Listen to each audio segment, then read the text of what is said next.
idea for all this really came from a dream? Yes, it did.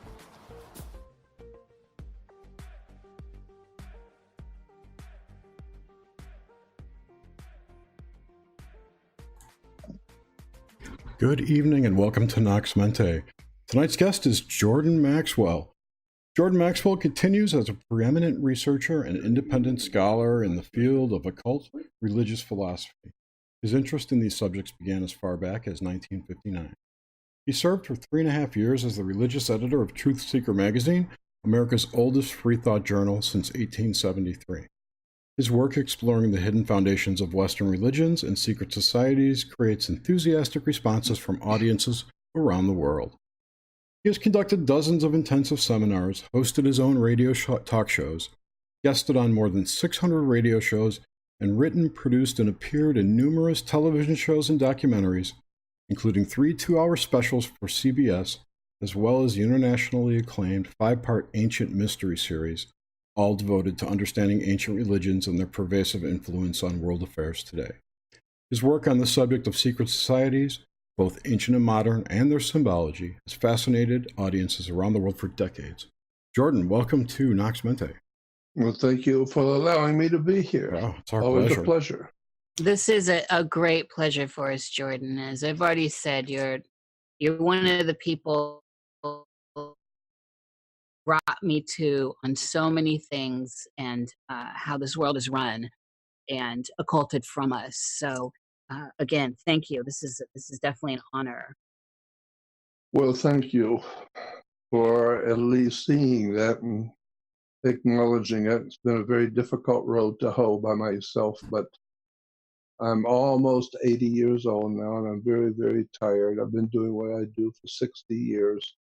And it's cost me a lot, but I really love what I do if I could just be left alone to do it. And Yes. I love doing what I do, but I have so many enemies.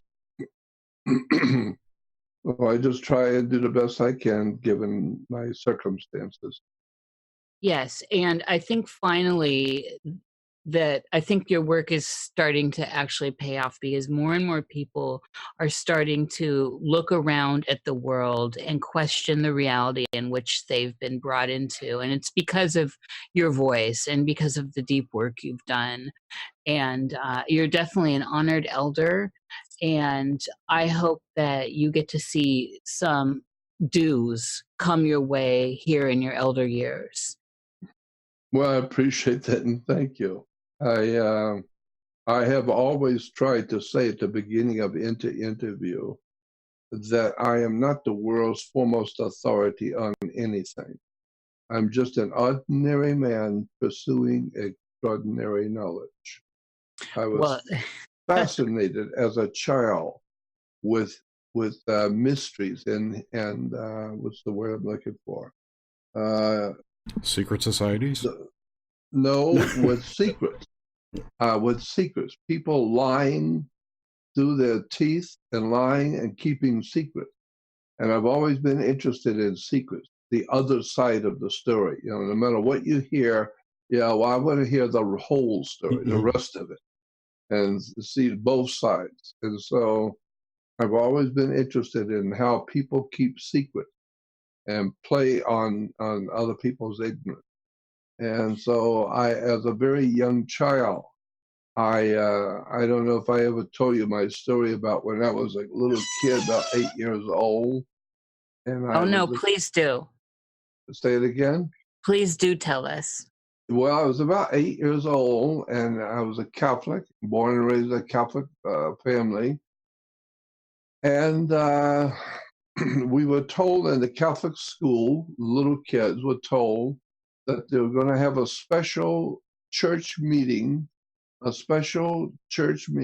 for the children. And it's called confirmation theory. It's going to be a confirmation celebration where you are confirmed officially as a Catholic at 9 years old or 8 years old.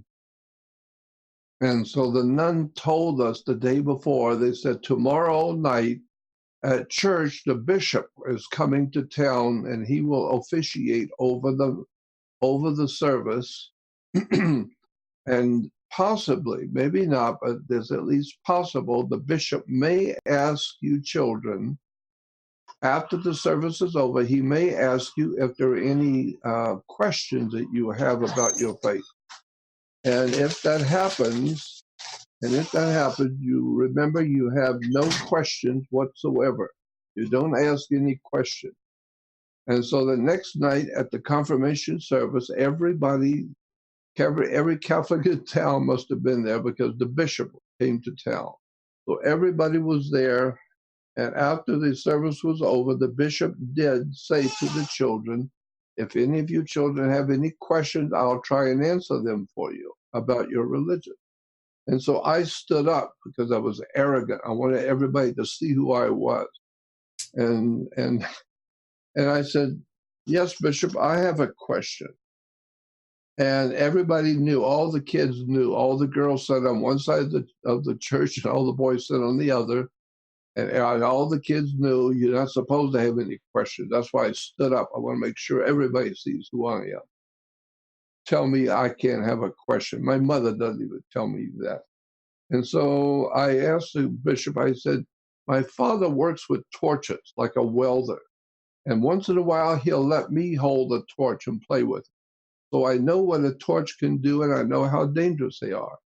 And so my question to you, Bishop, if an angel were to appear to me, like they have in the Bible to other people, if an angel will appear to me, could I burn the angel with a torch? Would it hurt him? And he said, no, of course not. I said, why not? And he said, well, because angels are spirits. You can't even see a spirit, much less burn one. And I said, why can't you burn a spirit? And he said, because you can't burn a spirit. You need something that's flammable, like wood or paper or plastic or something to burn. But you can't burn a spirit. I mean, you can't even see a spirit. How are you going to burn it? There's nothing there to burn. And so I said, well, then why am I concerned about going to hell where my spirit will burn forever if you can't burn a spirit? And everybody looked at each other like a deer in the headlights. Nobody had ever thought to ask a question like a little 8-year-old boy.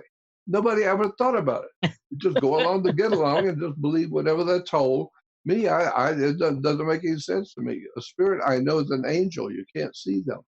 Well, how are you going to burn them? There's nothing there to burn. It's just air. How are you going to burn a spirit?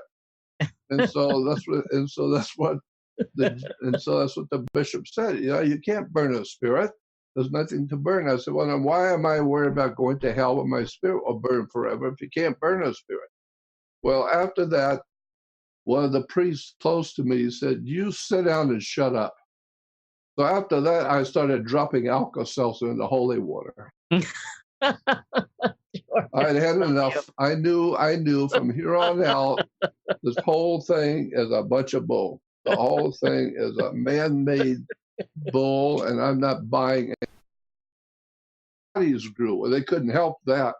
So their bodies grew, but their brains didn't. There's still a bunch of 4-year-olds and 5-year-olds out there in the world believing stuff like a little 5-year-old and listening to the adults, who are the priests, the police department, the government, the senators. You know, it's like the priests. They're listening to all the officials in the church and all the officials in government. And the officials don't have the faintest idea in the world what's going on. Nobody knows how to read. Nobody seems to think. And when nobody's thinking, nobody's going anywhere. And so Right. I realized something's going on here, and this whole entire thing that I call the adult world is full with crap. Nobody seems to know what's going on. You can ask 5 different preachers from 5 different churches the same question, and you get 5 totally different answers. That means there is no agreement among anybody. Nobody knows anything. They're not telling you anything. They're giving you their opinion. And me, I'm not interested in your opinion. I forgot more than you will ever learn. I'm not interested in your opinion. I want to know for sure. Prove it to me in front of everybody. Prove it to me. Because that's what I can do with my beliefs. I can prove it to you because I go to the reference work and I use logic and intellectual intelligence to explain my questions and why I believe what I do. Nobody else seems to do that. They just either badmouth you and call you names because they can't deal with what you're actually saying and what you're actually talking about.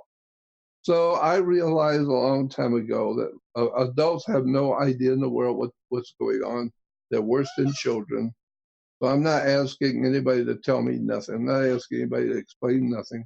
I'm just going to devote my life to reading and researching all the things I'm interested in. Most people are not interested in secret society, symbols, occult symbols, and emblems that are used by government and religion and military. Why do you wear certain things in the military? Why do you wear the same identical symbols that the Nazis used, that the communists used in Russia? You're using the same insignia, the identical same insignias Americans wear that the Soviets wear, that the Nazis wore, that the different military groups around the world, they all wear white gloves, their official white gloves. What's white gloves going on here? What's going on with white gloves?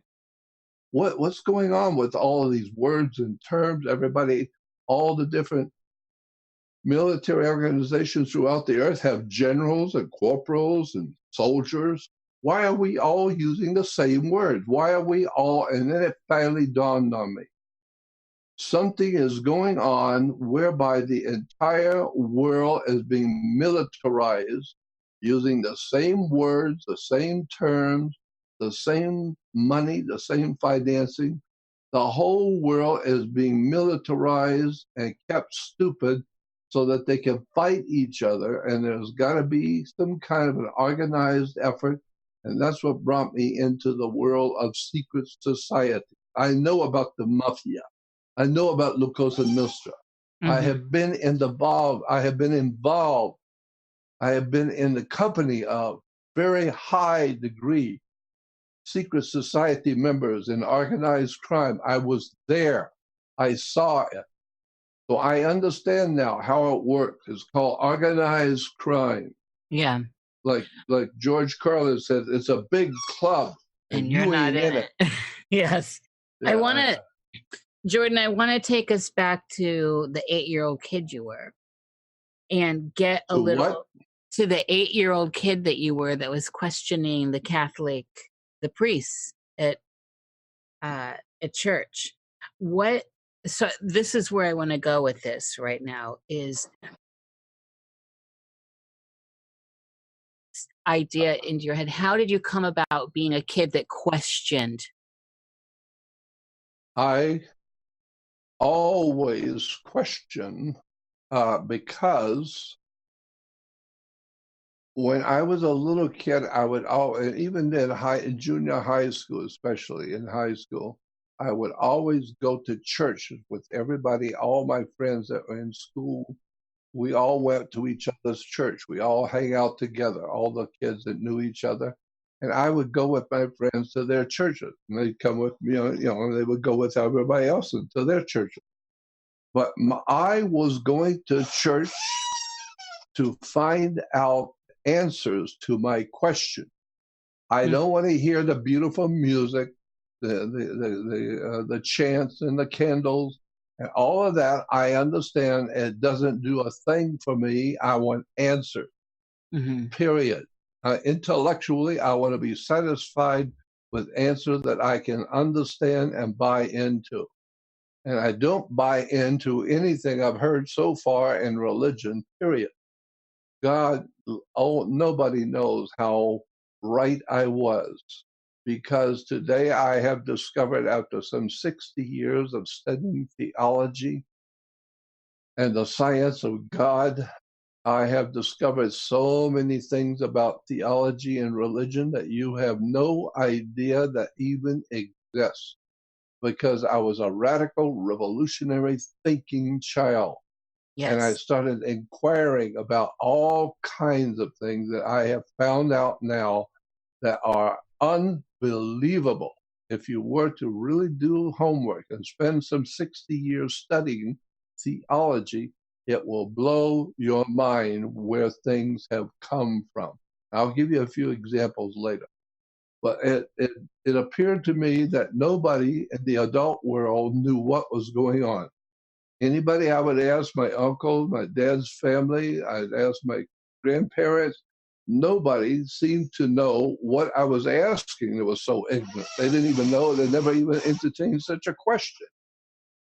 And so I realized that adults are not the place to go for answer because they don't know from zero. They don't know nothing. But why would you entertain them by asking them questions when you know they're just going to talk down to you and give you their opinion? I don't want your opinion. You don't know what you're talking about. So I'm not interested in your opinion. I want somebody who can tell me the truth and prove it to me. So that's the way I grew up. I always grew up against society.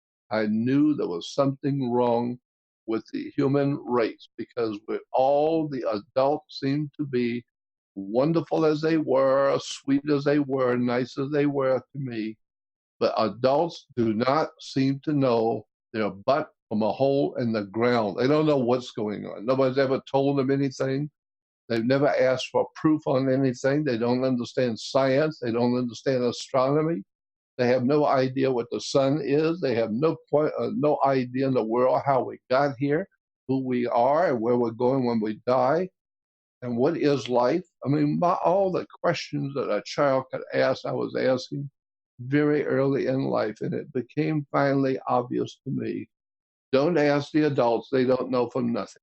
Just do the research yourself and try and be kind and courteous to everybody and explain to them what they don't know. That's what I wanted to do. Let's get a little background. Did you have siblings? No.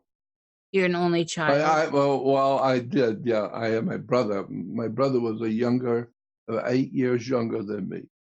He passed away a few years ago. So I have my younger brother, and I guess I influenced him because he started acting like me. He started questioning everything because I influenced him in that. That's excellent. It sounds like you have a good genes, though. If you're if he also was able to open up his worldview and question. Yeah. So tell us a little bit about the world you grew up in. Say, do you have memories prior to being 8 years old, and what your life was before that as a very young? I was born and raised in a city in the Gulf of Mexico in Florida, in Northwest Florida, about 60 miles from the Alabama-Florida state line, in Pensacola. Oh, yeah. Pensacola, whether you know anything about it or not, Pensacola was a hot spot for UFOs and alien activity. People were seeing extraterrestrials, and at night there was all kinds of strange lights in the sky and things landing and strange phenomena going on in the city. We had ghouls. We had a ghoul come into our town in Pensacola that was robbing graves and eating the bodies. And people don't want to talk about that, but I was there. I saw it. And so we had strange otherworld monsters kind of thing, ghouls, people who would actually dig up a grave and pull the body out and eat it and then leave it lay. And that was something that we saw in my hometown. That's the kind of stuff we were living with. So I grew up in that kind of an area where there was strange things happening. And when I was very little, I would pull my bed out next to my window in my bedroom so that I could look out at the stars at night. We had a screen window because the mosquitoes were horrible. But I would pull my bed up to the window so I could look out at the stars at night. And I would wake up in the middle of the night. And the moment I woke up, I saw someone at my window. And I'd jump up as a kid. I'd jump up quickly, open the window, the screen, And my dog was out there, and he didn't say a word. He just sat there quietly. But I know there was somebody at my screen because I saw them just in a blink of an eye. So I had begun to have other world, what is called supernatural, but they're not supernatural. It's the wrong word. The word is preternatural. Look it Yes. up in the dictionary. Preternatural means strange things that happen in this world that has nothing to do with human life. Yes. Strange things that do not make sense to anyone. They're called preternatural events. Well, I started having preternatural experiences, going out of my body, seeing alien heads at my window, seeing aliens and seeing ghosts and spirit creatures in my bedroom at night. And it frightened me. It was incredible. Things I was seeing, I was being able to see. And for some reason, I was being able to see things which other people were not seeing. Do you still experience this today? Yes, I still see things today that other people would not believe if they had seen it themselves. And I try and tell them what I saw, and they look at me like I got three heads. So I don't talk to people. I don't talk to people any longer. I feel like Jackie Mason said. Jackie Mason said, when I talk to other people, I always end up talking to myself. So now I'm just talking to me. I'm not talking to anybody else. I cut out the middleman. Actually, Jordan. I saw Jackie Mason once. Jordan, I'm interested in the ghoul. Will you tell us about the ghoul? Yes. We started back when I was about 15, 16 years old. One day, it was in the papers that a grave had been dug up at a cemetery, a little Mickey Mouse little cemetery on the outskirts of town. And a grave had been dug up with this young girl who had passed away. And her body was pulled out of the grave, pulled out of the casket, and dragged down the street and was eaten on. Part of her body was being eaten away.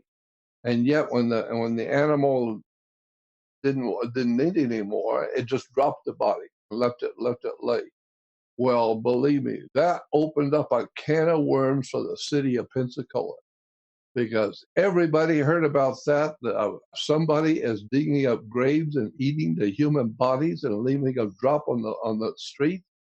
And the military, it was a Navy town. Pensacola is the largest naval air station, and I think in the world, second largest in the whole world is the Naval Air Station in Pensacola. Well, the military, right down from the Pensacola Naval Air Station, which is enormous, miles and miles of all kinds of off-the-wall technology going on there. There was a Marine base and an Army base. So it's a very militaristic area. And I grew up around the military. And so when that happened, the military jumped right in, because anytime something would happen that was threatening the city, the military always sent their people in to help us, to help the city. They would send in their half-tracks and their Marines, and everybody was on the street to protect the city. And we were very, very happy for that, to have the military all around us. We felt better. And my girlfriend, my cousin had a boyfriend who was a deputy sheriff at that moment.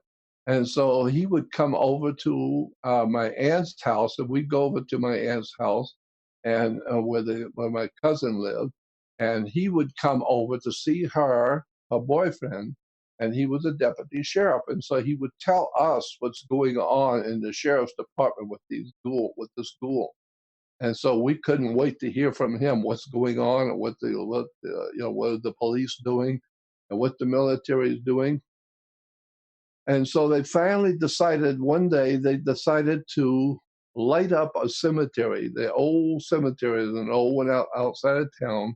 And the military went in there before, and they lit up in the trees all kinds of lights, and ran wiring, hidden the lighting, so it wouldn't be obvious. And they put sharpshooters, military guys, in the trees, and then they published they waited till someone passed away, And the idea was the sheriff's deputy sheriff told us, my girlfriend's boyfriend said, my cousin's boyfriend said that they had decided, the Pensacola City had decided to set up this ghoul by when someone dies, he will be buried, the person will be buried at a particular cemetery where they've already got the lighting set up. The military is going to be there. They're going to wait for him, and whoever it is that shows up to dig up a grave is going to be the last time he's ever going to dig up anything. They're going to come down on him like a herd of turkeys. So they set it up, and then they advertised it in a paper. Some young person died, and so they put it in the paper that the body was going to be buried at that cemetery. And so my dad and my uncle, who had been in the military, I loved him. He was sensational. He would do anything. I loved him because he was questioning everything and would do anything because he had military background. And so my uncle told my dad, I hear they've set this cemetery up. You want to go out and see what happens tonight? And my dad said, well, yeah, I suppose we could. So we were told by my cousin's boyfriend, if you go out there, do not go inside the cemetery because you're going to get wasted if you go inside. They catch anything that's alive in that cemetery, and they're going to kill you. So don't go in the cemetery. But if you want to go out the outside and look in, crawl in. Don't walk in. They'll see you. So crawl in. So we did that. About midnight, we crawled in to the cemetery, up to the gate and up to the side, up to the wall. And it was just slats so we could see through them. And all of a sudden, we waited about an hour or so, my uncle, my dad, and I laying there at the cemetery wall. And all of a sudden, the lights went on everywhere. Somebody flipped the switch, and the place lit up like a Christmas tree. And guns were going off, and it was all kinds. It was like a Vietnam war going on. And we waited to see what happened, and we didn't know what happened. But what ultimately happened was the character, the guy who dug up the grave, and when the military felt it was ready, they opened up on him with the lights and fired on him from all around. And they've hit him so many times it didn't even bother him, didn't even affect him at all. And he ran and jumped over the fence, which would be very high, but he just jumped over the fence and out to a swampy area outside of my city, into the swampy area, and they lost him. Even the dogs couldn't keep up with him.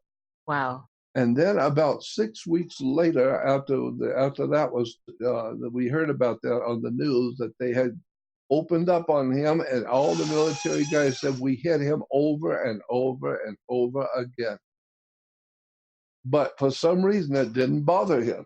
And so I know that there are such things going on in this world. I know because I was there. I've seen things that other people have not seen, and I know what's going on this earth and who's really out there. And I know about Bigfoot because I had a brush with Bigfoot.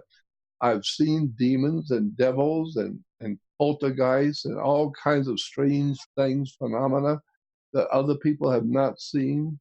And I want to get to some of that, Jordan, but I want to get a little bit more background. This ghoul story is fascinating, and I am endlessly fascinated by ghouls, so I found that interesting for you to mention. That's one for the books. So I want to take a minute here and find out about your state of dreaming. Were you a child that dreamed a lot, and lucidity, and what do you think's going on with the aspect or that state of dreaming? I never did really get involved with dreams. For some reason, I just didn't. That was not a part of my lifestyle, was having strange dreams. I do have them, but it never was something I ever paid much attention to. I preferred the real, legitimate things which were recorded, pictures, motion pictures, videos, stuff of things which have happened, that there was no doubt that it happened, but there was no possible way for anyone to explain it. And I could tell you some stories that would knock you out, things which I have actually seen with my own eyes. So I know that on this earth there are life forms on this earth that you have never heard of before. You don't know anything about, and believe me, you don't want to know. There's some really strange creatures on this earth that you don't want to know that you live on the same earth with. I But the I would like government that knows. to be the focus actually about those creatures. I'm just trying to get a little bit of some bricks for the foundation here. So also, so just to get an understanding of all this before we get into some of these creatures, what's your understanding with what happens after we die? Yeah, What's going on with that? yeah, I know. That's a very interesting question. And of course, I have to tell you, I don't know because I haven't been there yet. But I have heard all the experts. I've traveled around the world giving lectures in many countries of the world, giving lectures on my experiences and what I have been given. But I've talked to so many important people who have studied this subject of what happens to a human when they die. I don't know because I haven't been there yet. But what I do know is that there can be a big misconception as to how things work when you die.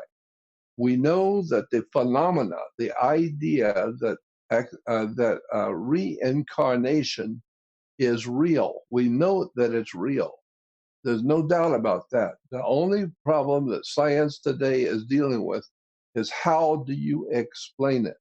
What is the explanation? Because we know that there are people who have told us about their experiences when they lived 500, 1,000 years ago. They lived 500 years ago or 700 years ago, and they tell you what they saw in minute detail. And then later on, science happens to do a dig somewhere and find out exactly what they said was happened. That's exactly what happened.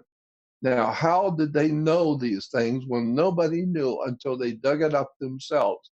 So science found it themselves. So to know that there's some people on this earth who can tell you things that happened 1,000 years ago and what they were wearing and what happened and what everyone else was wearing and how they lived.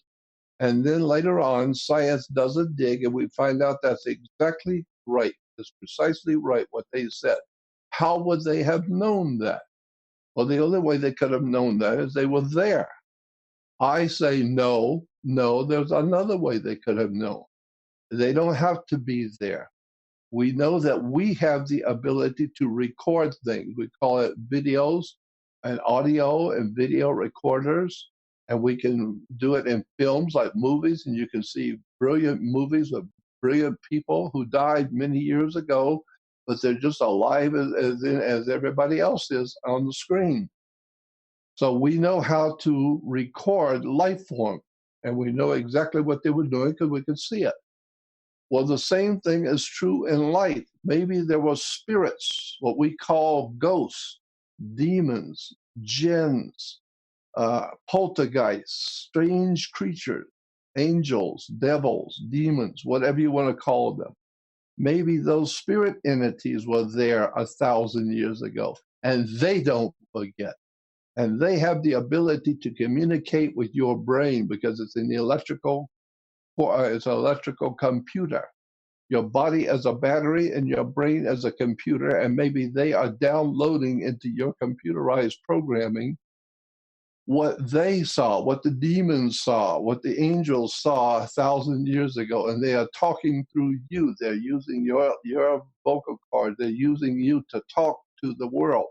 And so they're having you tell the world that you saw this and you saw that, and be damned if it wasn't true. But it's not because you were there. It's because those spirits were there, and they're talking to the world through you and putting the ideas into your mind. So if somebody is extremely accurate, it doesn't mean you, the person, was there. It could also mean that there were spiritual entities there, ones that the Christians would call angels, good angels, bad angels, demons, devils, poltergeists, jinns, whatever the different religions of the world want to call these spirit entities. They were there, not you. And they have put it into your mind to tell the people what you think you saw, but it wasn't you. And so I know that that's going on right now. So much is going on in this world where spirits are putting words into people's mouths to Yes. mislead. Yes, I'm onto this possession thing. I want to look at, do you think it's possible that through some of this, some of these abilities, that some of this could get access through the act of dreaming while we are in a state of dreaming? Yeah, I think so, because I've seen too much of my own.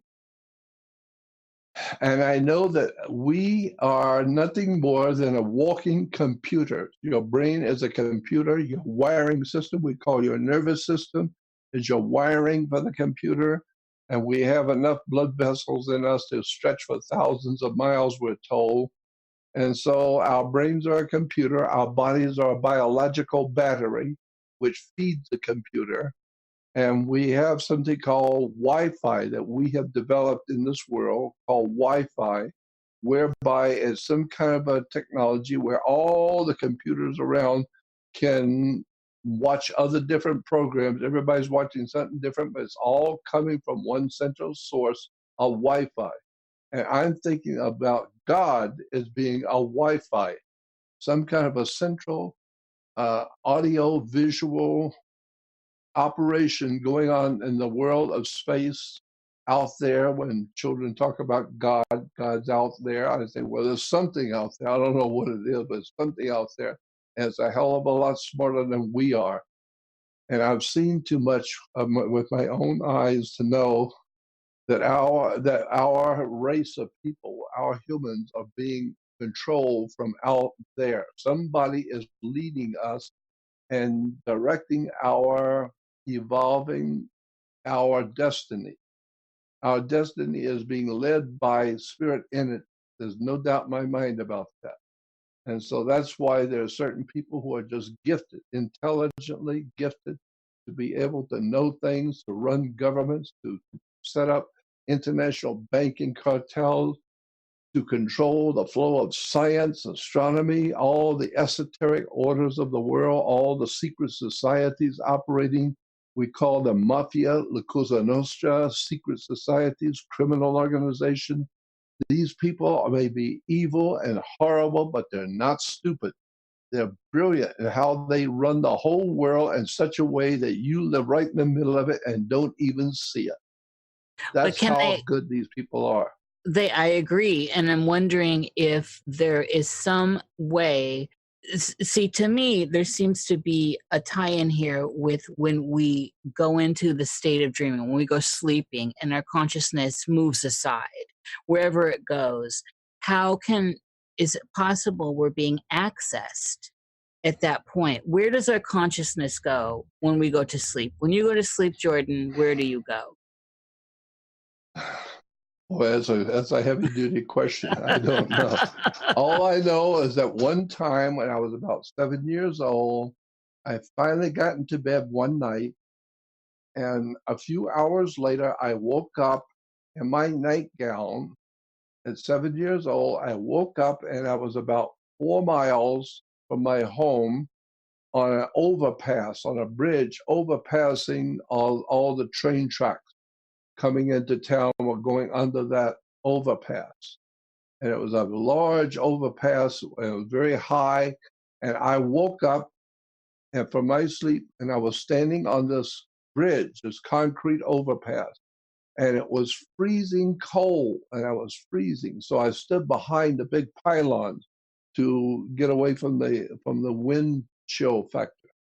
And I heard a car speeding, and it was in a little Mickey Mouse town. My little town back in 1959 was, 1940, when I was born, about 46, 47, 48. I was about 7 or 8 years old. My town was very small. and I could hear a car speeding, and I looked out from behind the pylons of the overpass, those big I beams. I was covering myself in the I beam because I was freezing cold. And I looked out and I could see a car coming, and it was running all the lights. It was running red lights. But there's nobody in town anyway. The place is sound asleep. And so this car was running red lights, and it started up the mountain, up the hill, coming up toward me. As it come past me, I saw the two girls in the back seat. They waved at me, and the two boys in the front seat, and they waved. And as they went down the other side of the hill. I stood out, leaned out to look at them as they're going down, and they blew a tire. They blew a tire on the passenger side, and they lost control of the car. And I saw it skidding around, and it skidded into a parking lot over the gravel of the parking lot, and it skidded into the building, which was a coffee shop. And I had the presence of mind, even at that early age. I had the presence of mind to realize the severity of what I just saw. I knew what I was going to see if I went down there. I knew what had happened. And I ran out across the bridge to the other side and ran down. And I remember running down, screaming to myself, yelling to myself, "Don't trip," because I was going as fast as I could. And I realized if I trip, I'm going to scrape myself terrible because I'm running fast as I can down this concrete overpass. And I ran up to the restaurant, and it was flooded with glass, and it was horrible, frightening scene. And the car had smashed into the front of the restaurant, the coffee shop. And I was frightened to death as a child. And I remember running across the gravel because I was running on the concrete. I ran down and I ran across the gravel, and halfway there, it dawned on me I'm barefooted, and my feet were killing me running on gravel. And my first thought was, you're going to have to go on, keep going, because it's going to be the same distance to turn around and go back to the sidewalk. You might as well keep going. You can do one or the other. Keep going to help the people, or turn around and go back to the sidewalk. And so I kept going. I ran into the front of this terrible accident, and I could see the people were bleeding and glass everywhere, and it was a horrible experience. And I tried to mentally, even at that age, I tried to be very calm and look around to see who could I help and who can I not help, and go to help the ones that I could help. And so, and then when I started looking around, I saw all the terrible tragedy, and I flipped out as a child. I couldn't handle it, and I started crying. And I woke up in bed at that moment. I woke up in bed and I was crying and frightened. And my parents came into my bedroom, and I told them what I had seen, where I was, and what I had saw happen. And later on, the next day, we found out that what I had said happened did happen. And I was amazed that when I heard that, yes, there was a terrible wreck last night, 4 or 5 miles away, and I was there. I saw it. And yet I'm trying to tell my parents, and nobody knew what I was talking about. I was there. I saw it. That's why I woke up in the bed crying. And so those kind of things happened to me quite a bit. I began going places. I did not know where I was going and why I was leaving my body. I began seeing things that other people did not see. I would be in the right place at the wrong time to see something unbelievable. And nobody saw it, and it just went on, and nobody saw it, nobody cared, went on with their life. But it really shook me up what I saw. And believe me, I have had so many experiences like that. I've had a brush with Bigfoot. So when people talk about Bigfoot, I don't have any problem with that. I was there.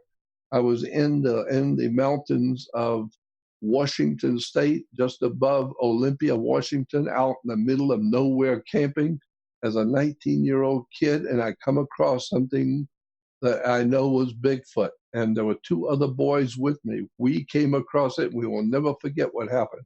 Even that, a long time ago, we came across a Bigfoot. So when I hear people talking about them, I know. I don't have Yes. to believe. I know I was there. Yes, Jordan, I had a Bigfoot experience. I live out here in the Pacific Northwest, and I also am with you. I know 100%. And it was not a fun experience, and I No, can't imagine. It scared the hell out of me. So me too. I want to get back to this is astonishing that you were able to get that story when you were 7 from being out of body, essentially, a remote viewing in a way. So those experiences while you were sleeping and you were out viewing stuff, is this common in your life? Yes, yes, it is common in my life. I have seen so many things that other people were there and they didn't see. They just happened to be turning the wrong way and looking the wrong way, and I saw something that happened right in front of me. And then I asked them, "Did you see that?" "No, what?" I said, "How could you have missed it? It was right here in front of us." "Nope, we didn't see anything." So I just gave up. I just feel that it's something I'm supposed to see. Did I Yes. ever tell you about my girlfriend that I met back in 1959? Yes, yes, you did. And before we get into some of that, I'm interested again in what do you think is going on during a nightmare? So are Well, these I entities that have are coming certainly to had a us? few. Yes. Are these I've, entities? yeah, I've had a few. The worst nightmare I ever had was when I was about 7 years old. I was in bed, all the lights were off, and I woke up and there were two eyes, glowing eyes. It might have been just lights from the street or something, but all I saw was two eyes, and I went ballistic. I went ballistic because my spirit felt that there was some kind of a demonic depravity of an animal behind those eyes. And I started crying and screaming and jumping up in bed and screaming and yelling. And of course, with the windows wide open because it was a summer night, everybody in the block heard me, and everybody is awakened by me screaming as loud as I could. And my dad and mom come running in. My mother flipped on the light, reached in and flipped on the light before she came in. And when she flipped on that light, I did a totally berserk. I started screaming at her, "Don't come in this room." And she wouldn't come in. I kept screaming to my dad, "Don't come in this room." And they said, "Why?" And I said, "Well, he's here. He's right there. I can feel a creature. I can feel something overwhelmingly evil right there by the door where my mother was standing." And I said, "He's standing right next to you. Leave the room. Don't come in here. He's right here." And then the entity started moving. I said, "Now he's moving over here to this side. Now he's over here on the left. Don't come in the room. He's standing right here." I could feel where he was. I didn't see him, but I could feel it. And it was an incredible, awesome feeling of something very evil and otherworldly in my bedroom. And I finally saw him. I finally felt him go out the wall. He left my room. And when he left my room, I collapsed on the bed. Only about 7 or 8 years old. I collapsed on the bed and I was totally out of breath. I had given everything I could to yelling and screaming for my parents to stay out of the room. And I finally just collapsed. But I shall never forget the fear that was in that spirit entity that was in my room. There was no doubt about it. It was not of this world. Hmm. It was an otherworldly fear or a fright of something horrible that you could not explain how horrible it was. It's just that you don't want to experience it yourself. You will never Yes. forget it if it ever happened. Jordan, on this note, is there a way, are you able to tell who is being possessed? And are you able to give us, I have a sense of this, but I'm wondering, is there a way you can convey to others with this idea of these kind of the possession that's going on, and it's amping up. I'm noticing it amping up. It's I don't know. amping up big time. It certainly Yes. is. And I'm not sure why. You may know why, but is there a way, a clue in which you can look at someone or hear someone or see someone and know that that their vessel, their body has been hijacked by something else? Yes. But the way I detect it is I feel it. It is said that women feel while men think. And this is why the world is so screwed up. Men are always trying to think how to do each other, militarily speaking. But women feel. So I know that, there's always the joke that you have that feminine intuition. No, there is something to that. Women have Yes. the ability to feel something is wrong. They may Yes. not intellectually understand it, but they know it's there. And so that's the way I react to people who are not of this world. I just feel it. I just know it. And something about them just tells me that there's not of this world. Don't fool with this person. Something's wrong with them. And I'm right every time. I know I'm right. I don't fool with them. What do And you think is going on? Why is it amping? I think that it's been going on for a long, long time, for thousands and thousands of years. I think our history on this earth has never been told to the people of this world. I feel that our civilization on this earth is like a kindergarten, a worldwide, big, enormous kindergarten with millions of little children, and it's being run by profoundly evil criminals at the top who can rape any child they want, steal anything they want, and do anything they please because they're far superior to you as a human. They use you to eat you. They use you to use your spirit, to frighten you, to get you to do things they want done. But they themselves are not harmed. It's we humans that are being manipulated into exploiting and being exploited into being directed in our evolution. Somebody is directing the human race. And we are so self-centered, egotistical, inexperienced, and dim-witted. We don't know that somebody is divinely directing the evolution of our race. They are giving us knowledge and teaching us things every day, and we think it's because we're so smart. No, you're not that smart.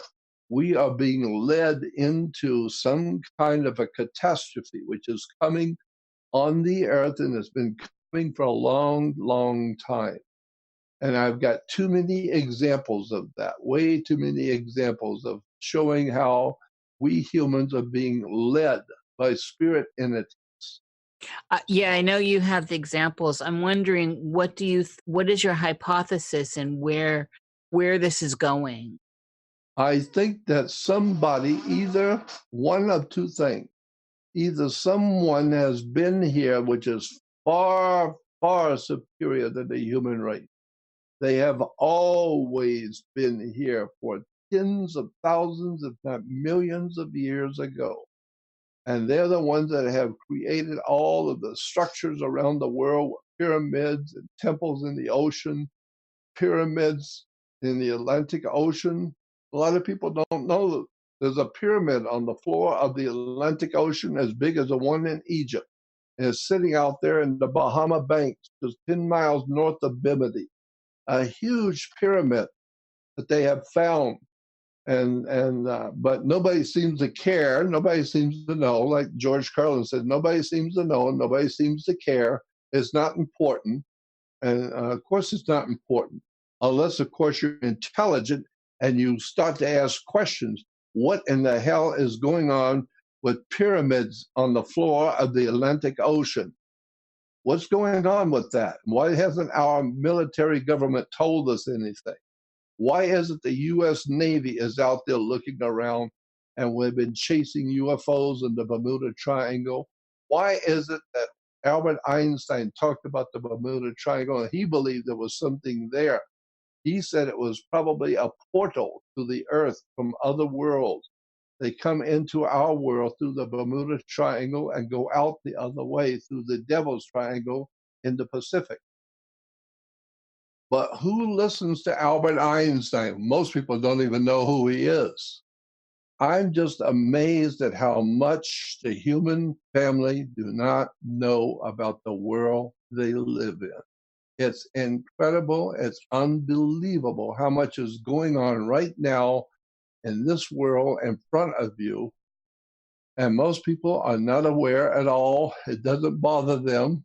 Like Winston Churchill said, that he was quoted as saying that in the human family, there will be times when people will have something happen to them that will just knock them over. And they fall down. Something horrible happens that knocks them over. But they get up and they brush themselves off and straighten themselves up and go about their way and never think about it.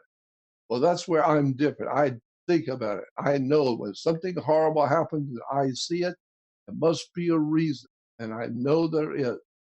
And so I know that most people don't see it. That's why the scripture has Jesus saying, you have eyes, but you do not see. You have ears, but you don't listen. And with your heart, you don't get the sense of it. You're watching things, but you're not smart enough to know what you're watching is not of this world, and you better find out what's going on with the world you live in, because when you die, you're going to be really surprised where you're going when you leave this world. This is a thing I think about a lot, and I cannot help but think about how short the genetic code is for humans at this time, because when you live long enough, or when you experience stuff long enough, you start naturally questioning why you're on the daily grind. Well, why you you're would on think you would, yeah. Well, but you think about how short most people's, the lifespan really is. And they're shallow. People are shallow. Yes. They're not interested in thinking deeply about nothing. They're very, very shallow people. And that's why things work. That's why the demonic world works. The occult world works because nobody is looking. Nobody's watching. Nobody's even thought about it. They just go have their beer and go out to the ball game and watch a football game and go to work and pay their bills. And it never occurred to them that anything different is going on. And then you think about, my God, if you only knew the things that I know, if you'd only been where I have been and seen what I have seen, you wouldn't be able to sleep at night. Well, so this is something I'm intrigued in, and why I'm mentioning the idea of a shortened lifespan, 100 years or so, a good one, because eventually, even the most shallow person after so long is going to question why they're doing the same things every single day, and expecting a different result. Right. The definition of crazy. And so do you think in this modified experience with shortened lifespans that for people other than that question reality like yourself, is there a way to get out of this labyrinth? I would say no. I would say no, based on my opinion, my subjective opinion. It's just my opinion. Here I am, an adult, giving an opinion. I would say no. I would say no, based on what I know and who I've talked to and what I've heard from all kinds of people around the world, military, from governmental people, religious leaders. I would say no, there is no hope. Most people don't want to hear that. They're so shallow, they want to hear that everything's going to be fine, everything's going to be okay. So all that bunch of bull that Jordan Maxwell was talking about, nothing to it, so don't worry about it. And I'm thinking to myself, well, you better be prepared for what's coming, because there's something coming on this earth you don't want to know about, but it's coming and it's on its way. And one day soon, when it breaks out, and what's prophesied to come and what's coming, And you can see it already happening around the world. Strange things are beginning to happen that never Yes. happened before. Yes. And so what's going on is you're going to find out you have no idea in the world who you really are and where you've actually come from. Where do we come from, Jordan? I think that we humans have come from out there.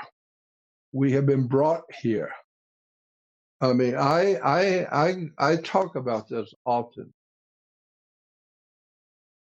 First of all, I think the Bible has the real answer. I think the book of Genesis tells us something that if we understand it's a metaphor, it's a strange encoded, and everybody's heard about Bible codes. Yeah, well, I think the whole Bible is a code.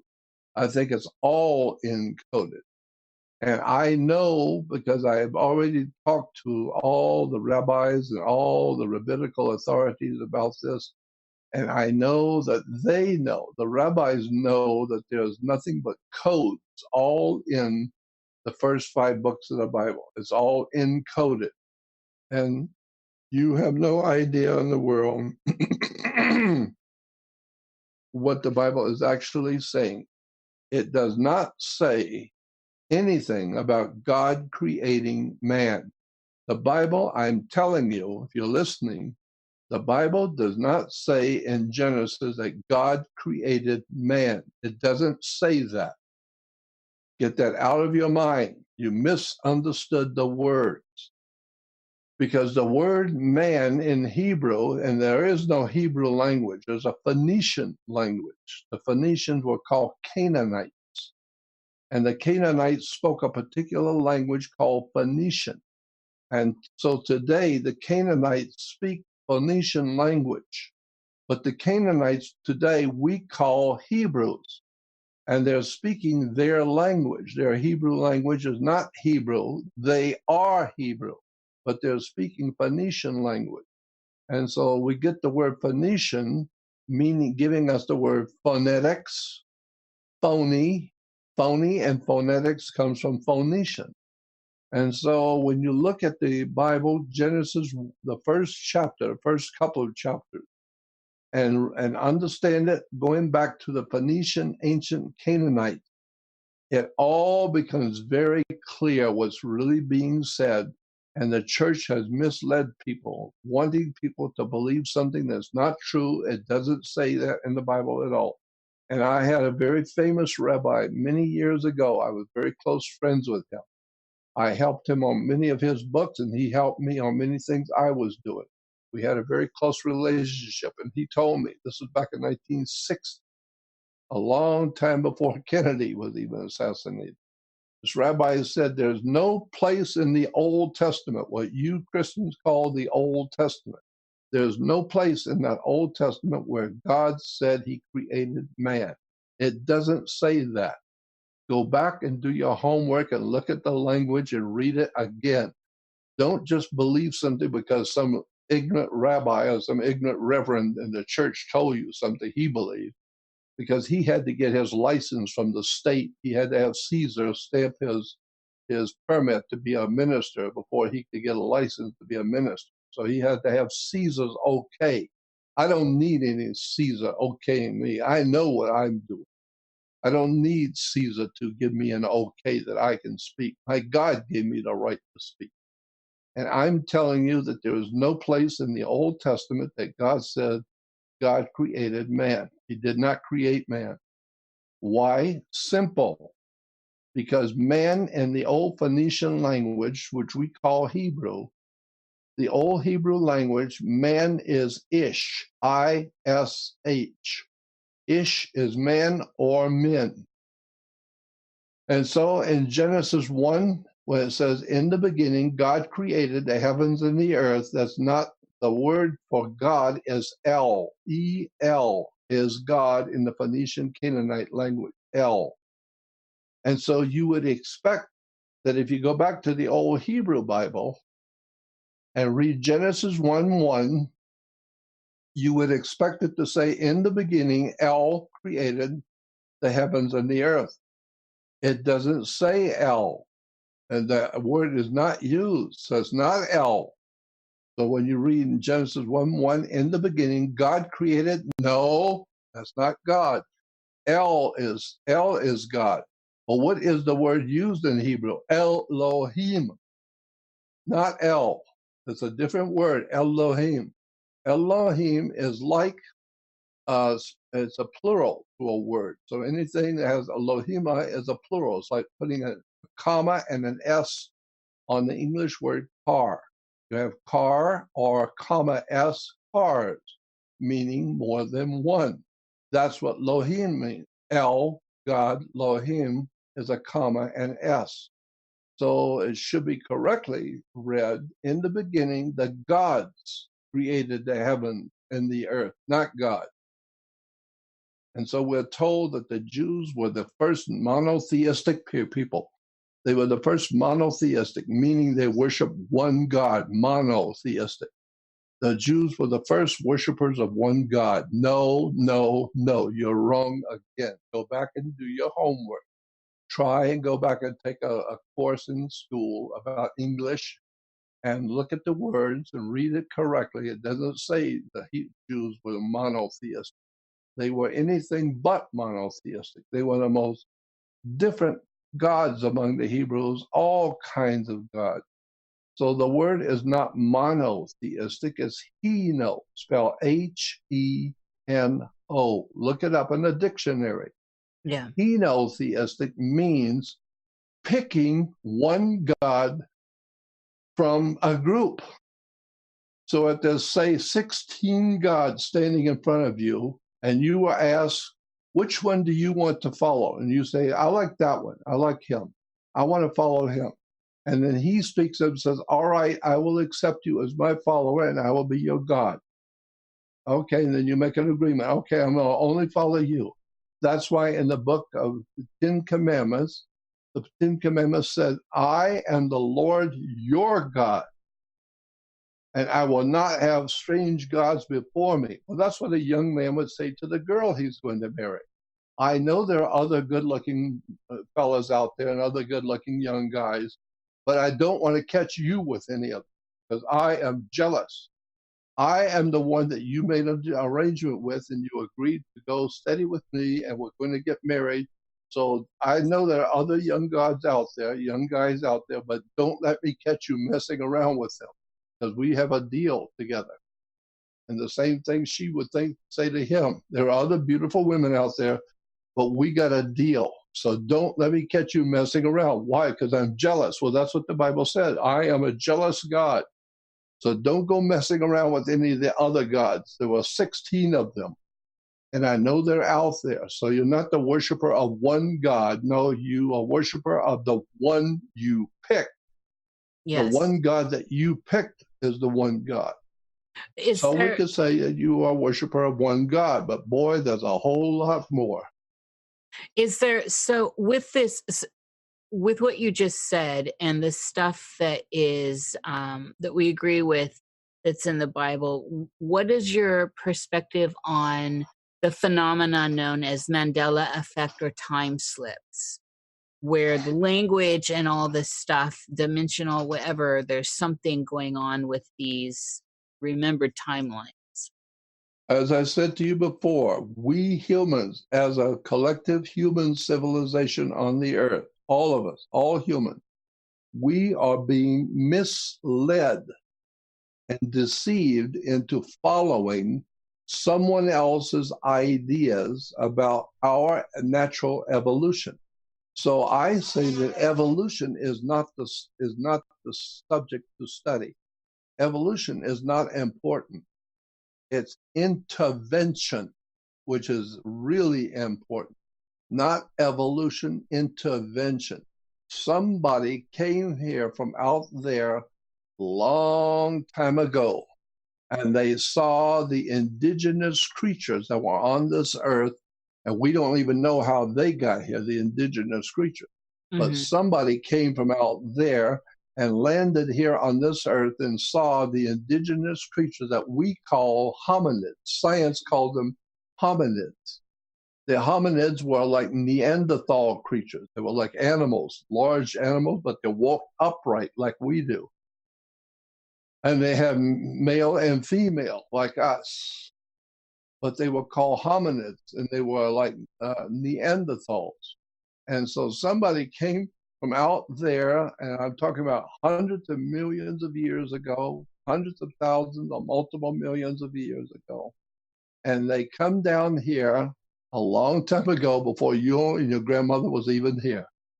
And they saw these indigenous creatures that we call the hominids, the Neanderthal creatures, the old cavemen. Yes.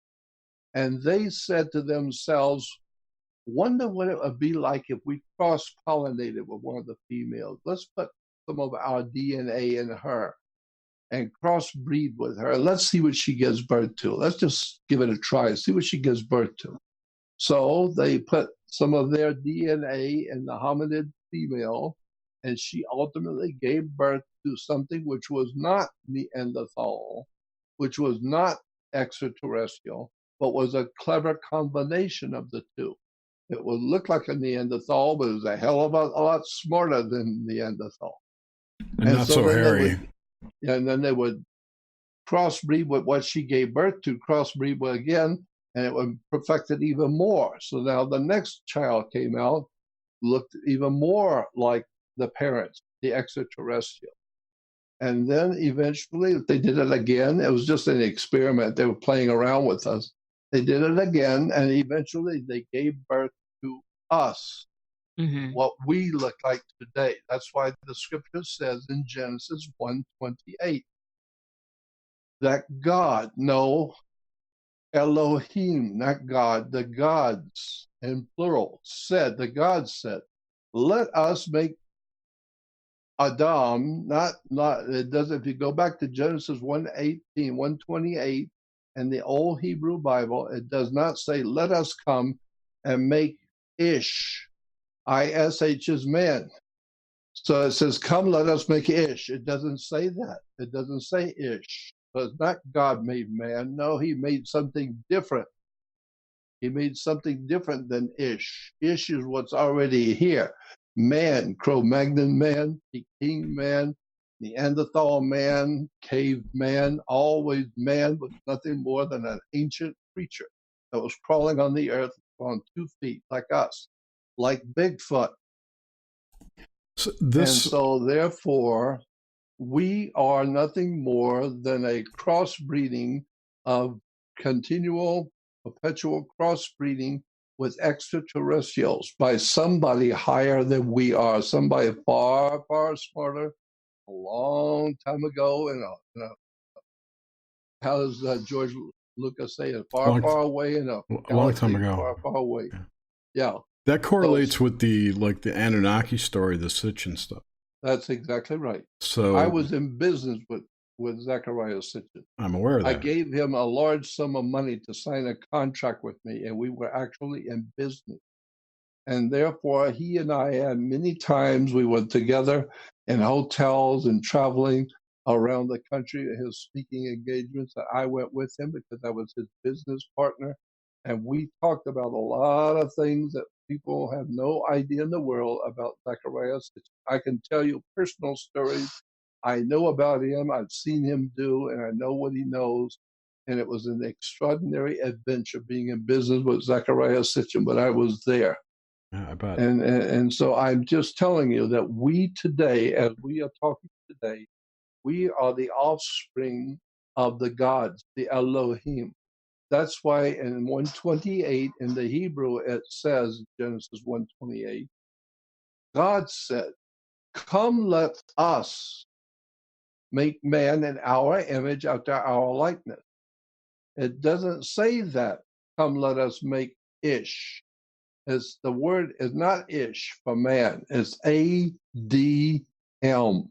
A Hebrew word that we say, we put a double A in it, make it Adam, A-D-A-M. No, not Adam, not man, not Ish or Adam. The Hebrew word is A-D-M. Go look it up in the Hebrew dictionary, go look it up in the Hebrew Bible. And so what's being said in the Bible in Genesis 1:28, the gods, Elohim, said, come, let us. I often wonder, who are you talking about, us? I thought this was God creating Adam and Eve. No, it's come, let us. He's asking, whoever is talking is asking for an idea among others. Like, come, let us go to a movie, or let's go to the beach, or let's go for dinner. Come, let us do this, or come, let us do that. It's asking other people's opinion. And so the scripture says in Genesis 1:28, come, let us make man. And the Christians say, see, there it is. God made man. No, it doesn't say man. It's not the word ish. It's ADM. Yes. Not Adam, ADM. Well, what is ADM in Hebrew? Well, now it's about time you start asking that question. About time you start wondering about that. What does ADM mean to a rabbi, someone who's trained in that language? And so the idea being is that God said, the gods, more than one, the plural, come, let us make Adam in our image, after our likeness. So therefore, what we have been told is wrong. The God did not say, come, let us make man. Come, let us make Adam in our image, after our likeness. Yeah, let's put into her our productive seed, and let's see what she gives birth to. She'll give birth to what the Hebrews call Adam, not Adam, Adam. Well, let us see what she will give birth to. Come, let us make man, let us make Adam in our image, after our likeness. So therefore, we look like the gods who created us. Do you which think? Means, Sorry. Which means that maybe those extraterrestrials who come from out there are still out there. And if you go out there to their planets, wherever the hell they've come from, wherever these spirit entities have come from, they're on their planet where they have come from, they look just like you. This is why when we hear people say, well, I was in the UFO and with the extraterrestrials, and they look like men. They look like handsome men, good-looking men. That's right, because that's what the extraterrestrials look like out there. They look like you.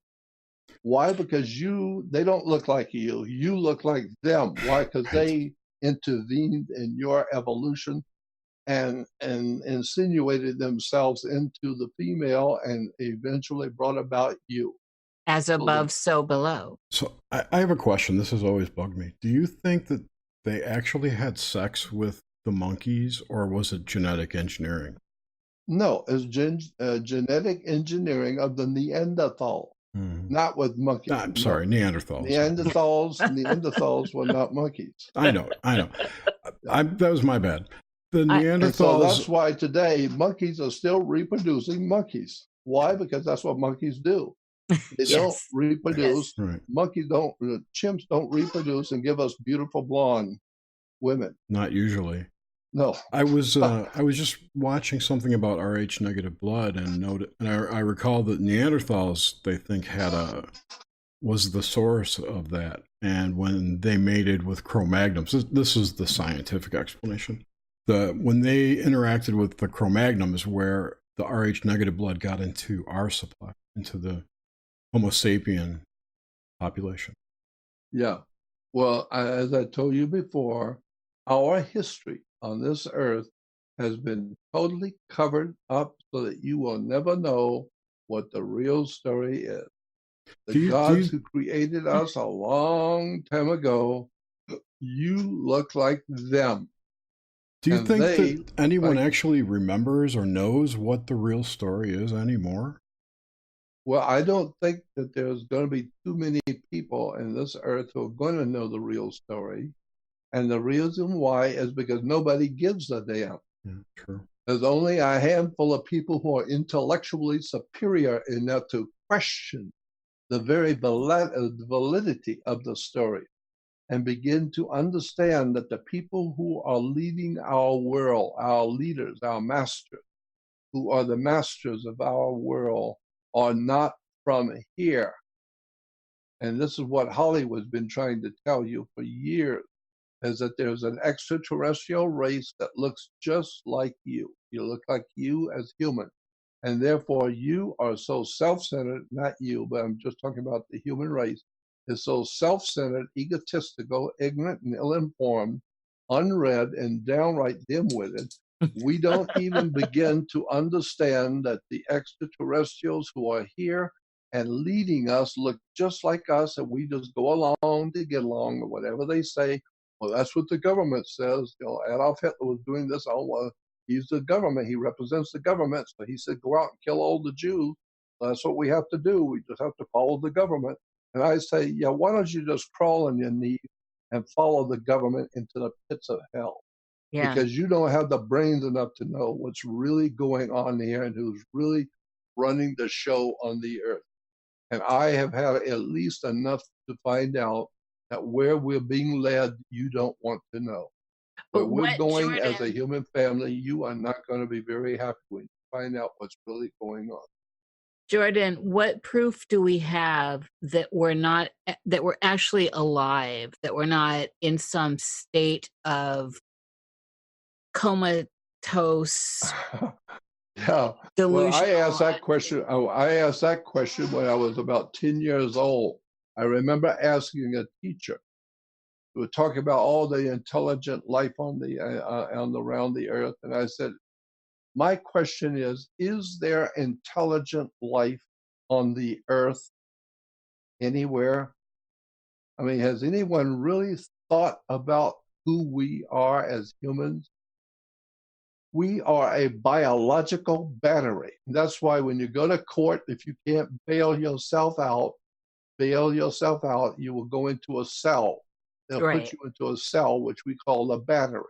Yeah. They put your body into a cell because you are a biological battery, and they're putting you into a cell.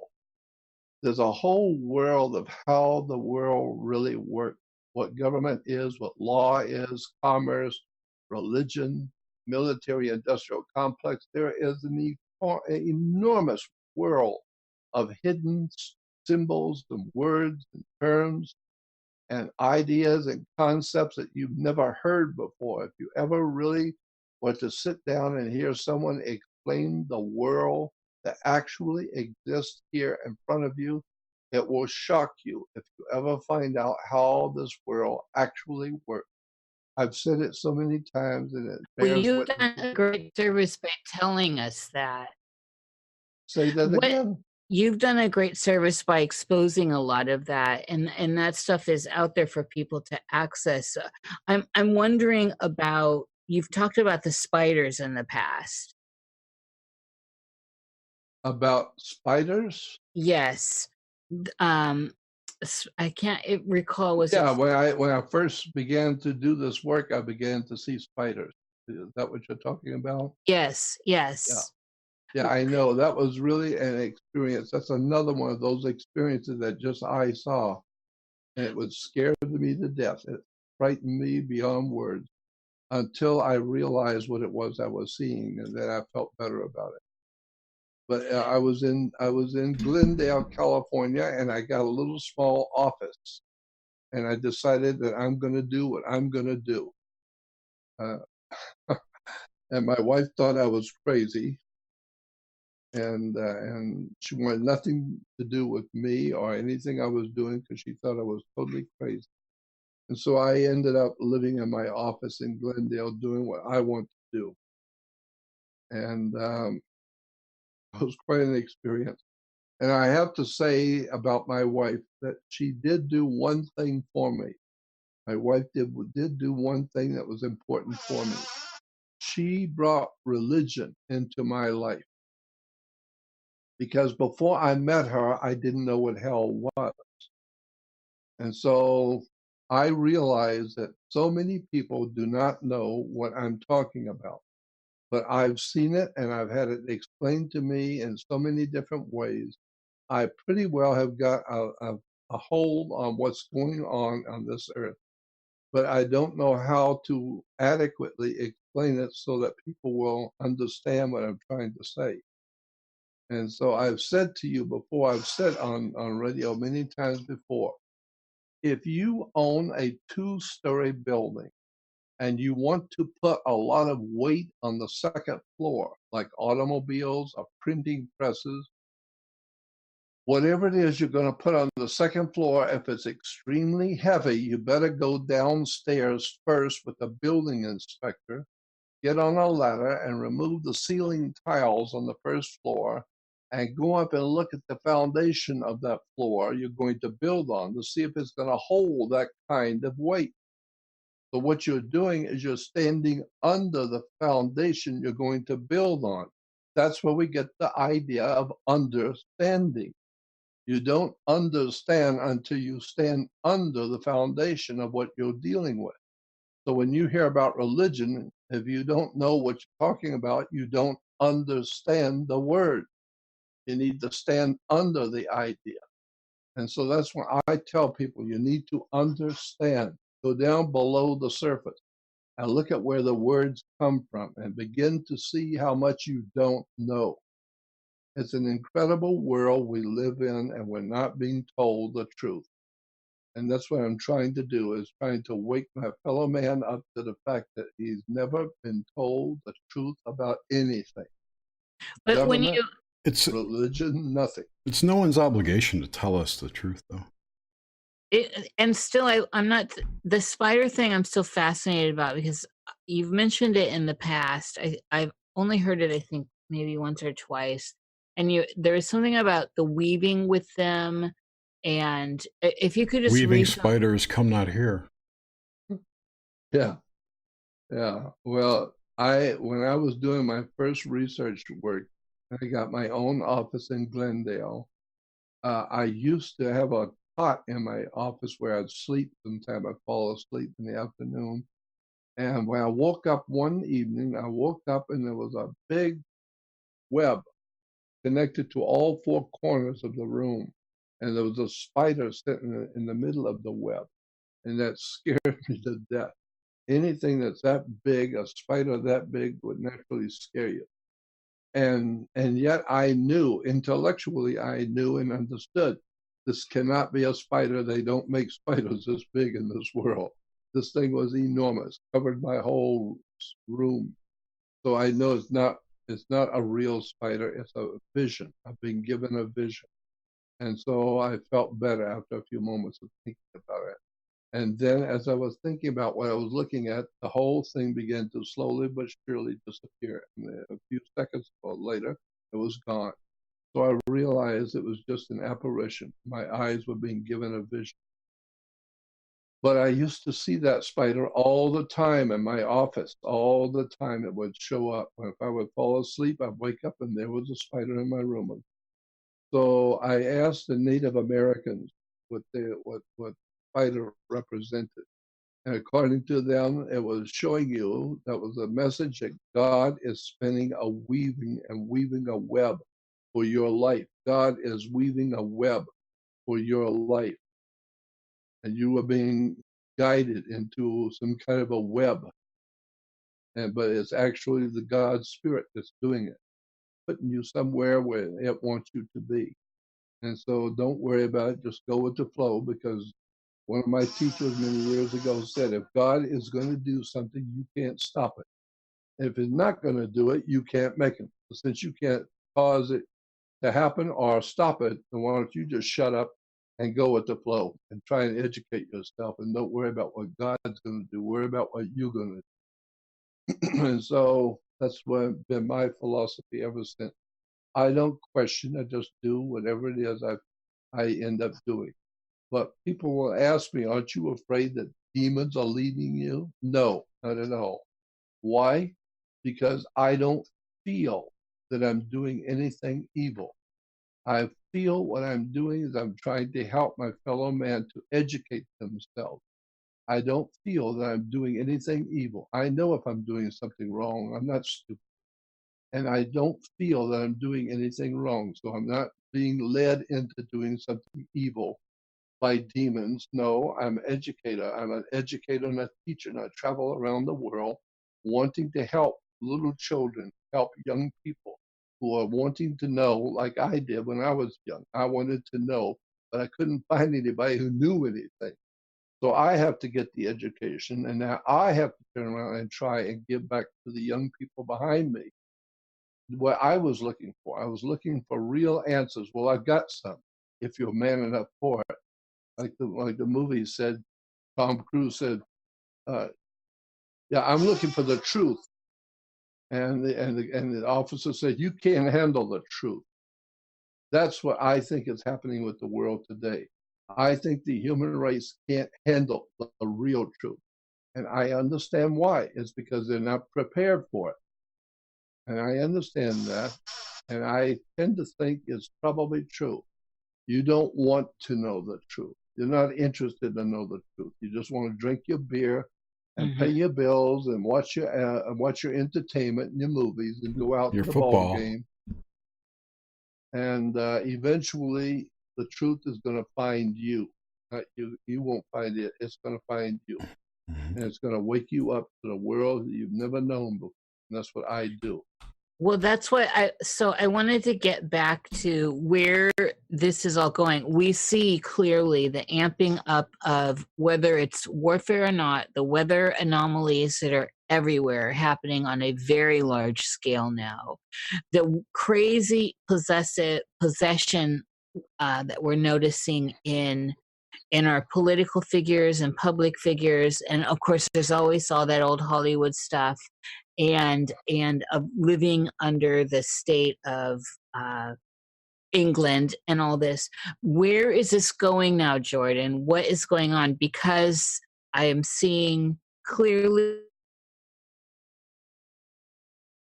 people are starting to question, if nothing else, that the earth is all of a sudden rumbling and jumbling and on fire and freezing and all that. Yeah, and I have people always telling me. I get people calling me when I'm doing radio, and they'll say, "Well, you know, there's always a light at the end of the tunnel." And I say, "Yeah, stupid, it's a train coming." Yeah, there's a light at the end of the tunnel, but you don't want to see it when it gets here, because it's on its way. And whatever is coming for us on the earth, it's coming fast and it's moving quickly. And ultimately, I think what is going on the earth is we are the new Atlantis. I know that we are intellectually provable that we in America are the new Roman Empire. Yes. And the Roman Empire was interested in doing one thing, and that's what Caesar was referred to as the Pontifex Maximus.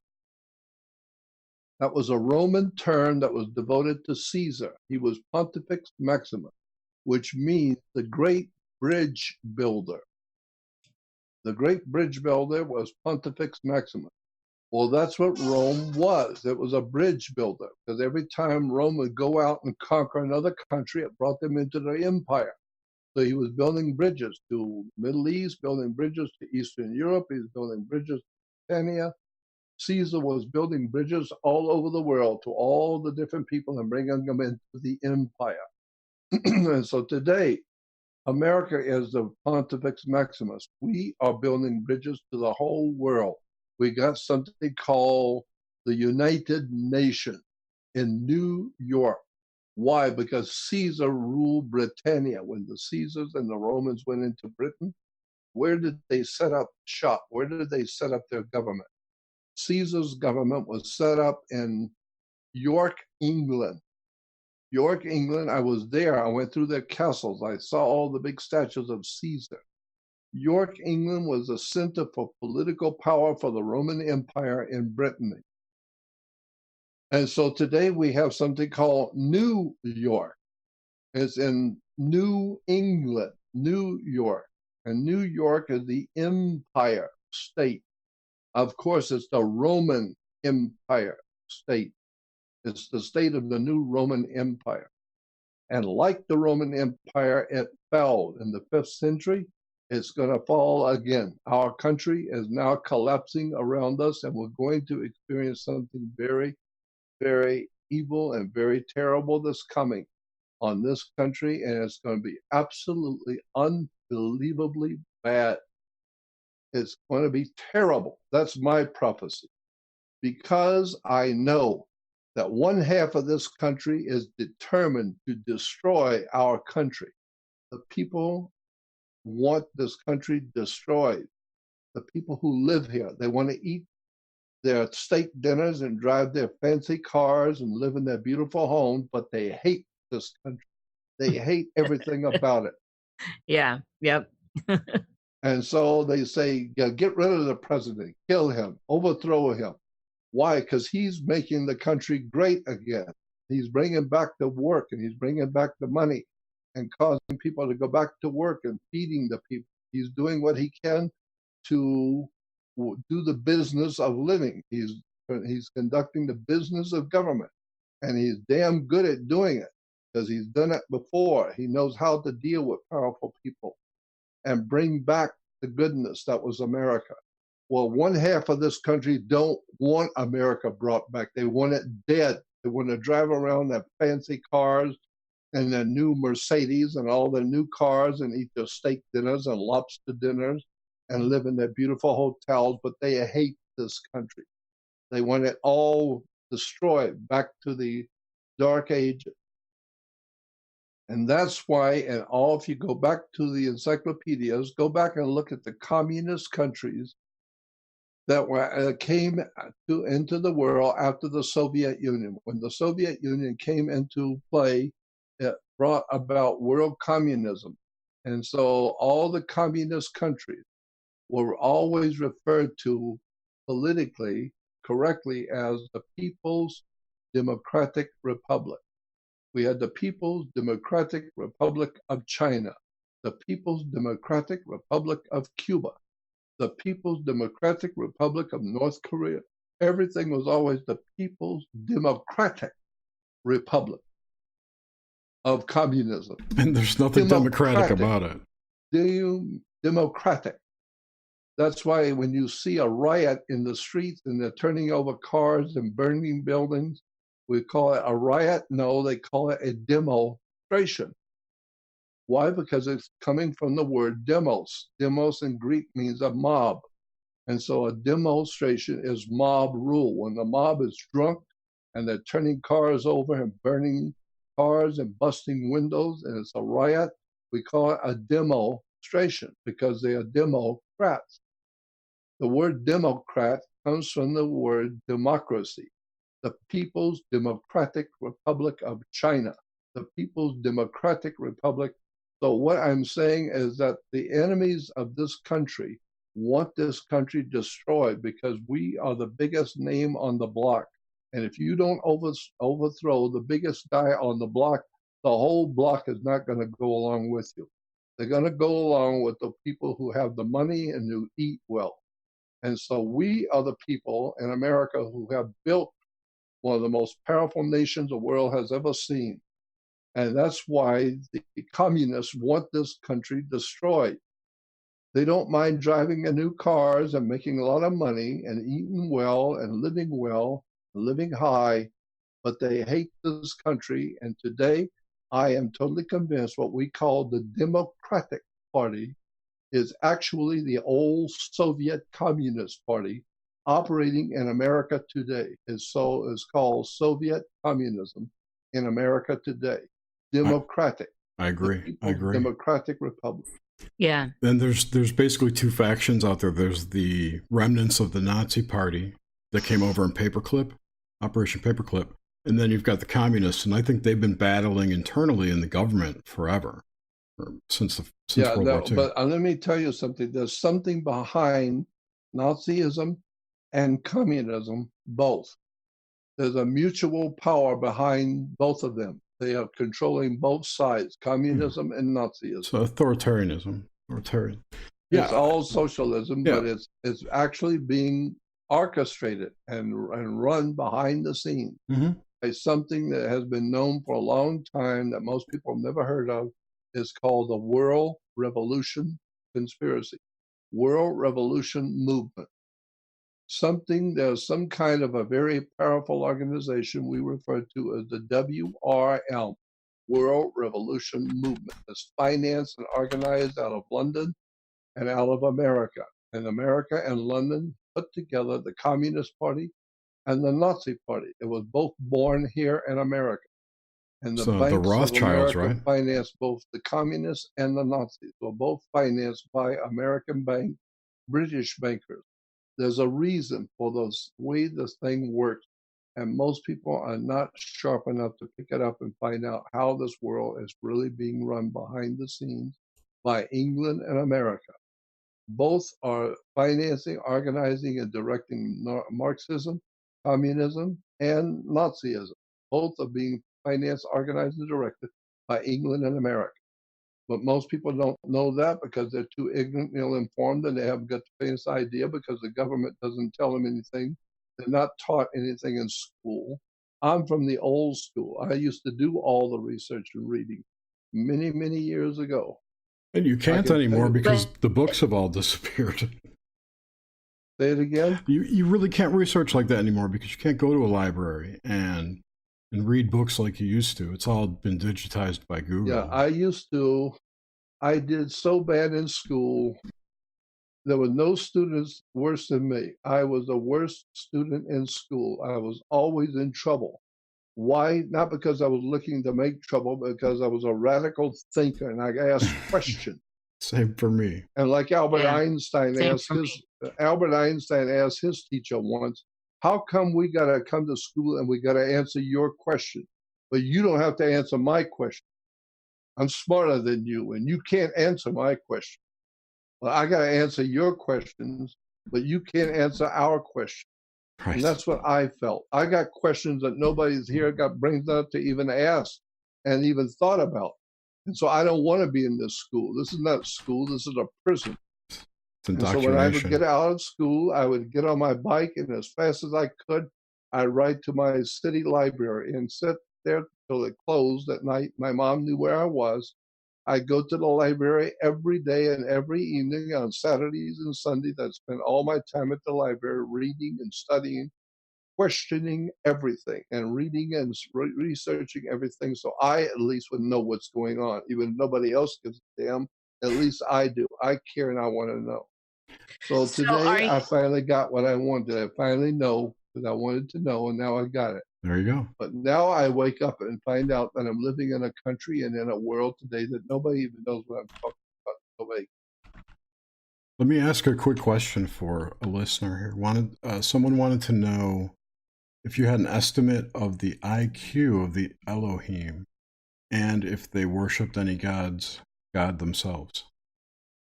Yes, they don't worship gods. I have heard from people who are in the inside of the UFO phenomena and who have been talking to extraterrestrials, and they are sufficiently intelligent people with the background and the background of information that I think that they're telling me the best they can. And they say that when they talk to the extraterrestrials, they ask them, are you what we humans call God? And the extraterrestrials say, no, we're not God. We're just smarter than you are. We've been around a hell of a lot longer than you have. Your Earth has only been around so many thousands of years. Hell, we've been around for millions. We forgot all of your silly nonsense a long time ago. We're sufficiently educated in our understanding of the universe to make you look like a fool. But no, we're not God. We're not God. We're just smarter than you are.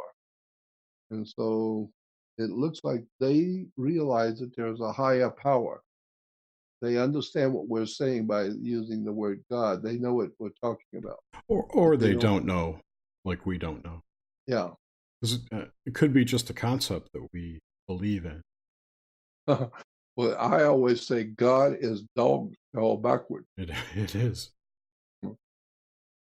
So are they, Jordan, behind all of this, behind the governments and this yes, agenda? Yes.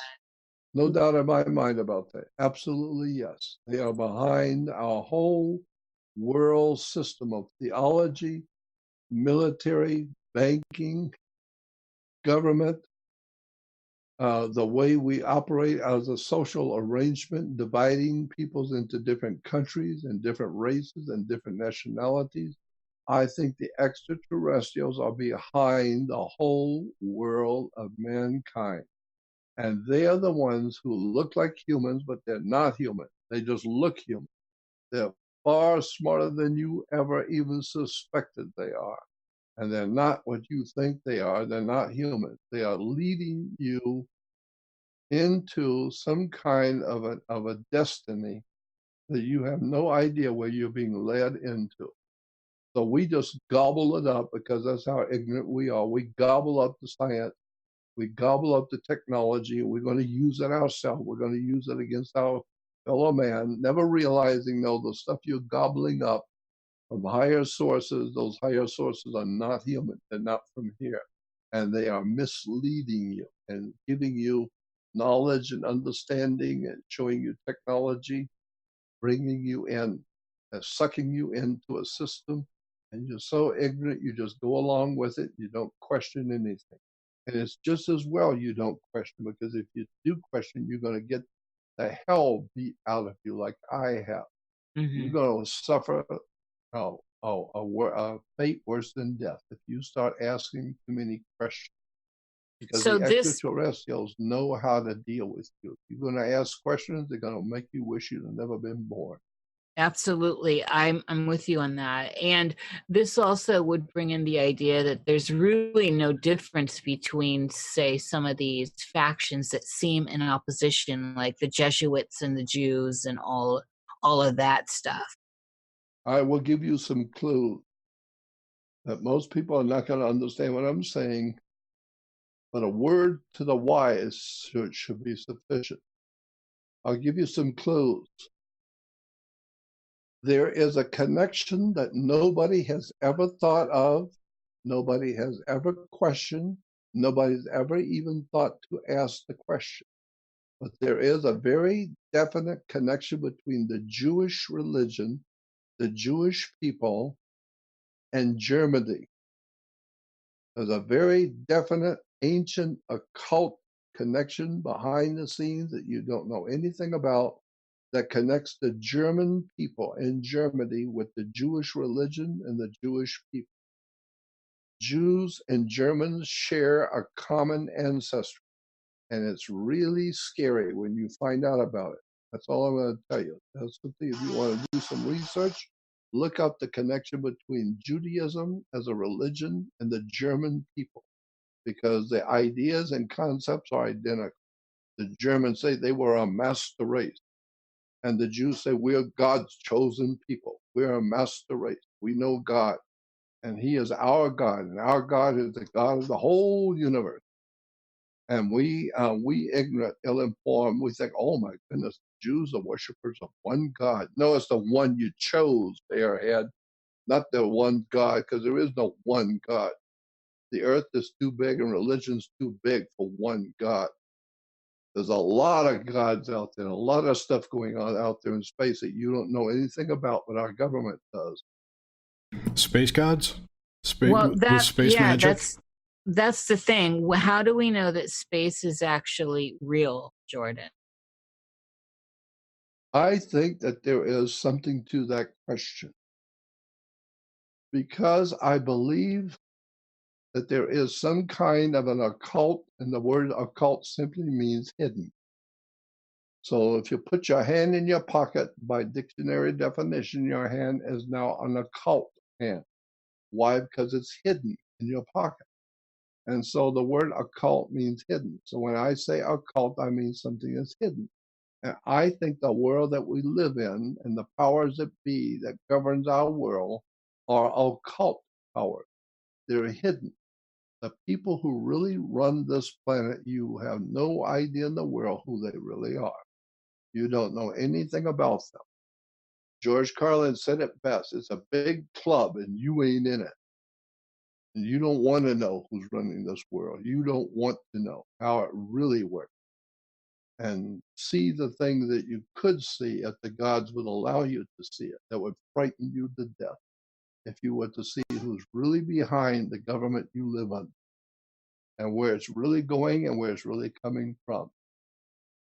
It's an incredible Are we story. food? Is it possible that we're some sort of life force feeding something higher on the food chain. Yep, I think so. And we are now being fed and led into a cyber world where our brains are being removed, so we don't need our brains anymore. Humans don't need to think. You just do what we tell you to do. And chase after your entertainment and your beer and your sex and chase the women and chase the men. Chase each other and go do what was natural. And so one day you'll find out who your masters really are, and they've been here a long time watching you. And they're manipulating us and bringing us as a human race. They are leading us into a new order of the world. It's on the back of the $1 bill, the pyramid with the all-seeing eye. I talked about that some 60 years ago. Right. But this is part of what I was interested in with the spider stuff and the analogy of us being basically batteries. I guess there's the matrix angle to that, but being food for these others. Yeah, I think so. I think that's what we are. I think we're food for them. I'm sure that the reptilians exist.